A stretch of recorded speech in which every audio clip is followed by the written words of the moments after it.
সেন্টেন্সকে কিভাবে নেগেটিভ করতে হয় এই সম্পর্কে আমরা জানবো।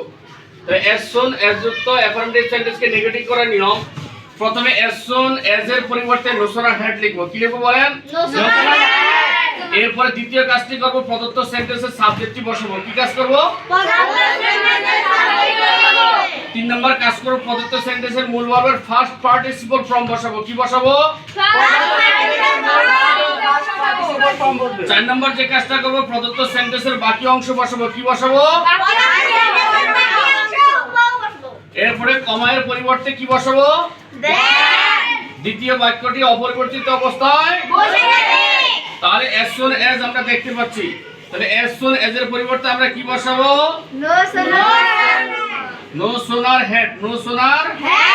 এরপরে দুই নম্বর কাজ হলো প্রদত্ত সেন্টেন্সের সাবজেক্টটি সাবজেক্টটা কি আছে বলেন? দা থিক। তিন নম্বর কাজ হলো মূল ভার্বের ফার্স্ট পার্টিসিপল। মূল ভার্ব আছে এখানে কি? সিন। তাহলে এখানে স আছে, সিন লিখবো, এস ডাবল এন সিন।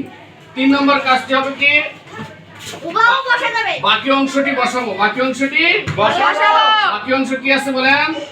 দা পুলিশ। এরপরে যদি দ্বিতীয় বাক্যের ভিতরে কমা থাকে তাহলে কি বসবে? দেন বসাবো। এরপরে কাজ হলো দ্বিতীয় বাক্যটি হুবহু বসে যাবে, অপরিবর্তিত অবস্থায় বসে হি রান অ্যাওয়ে। সবাই বুঝতে পারছো? সবাইকে ধন্যবাদ।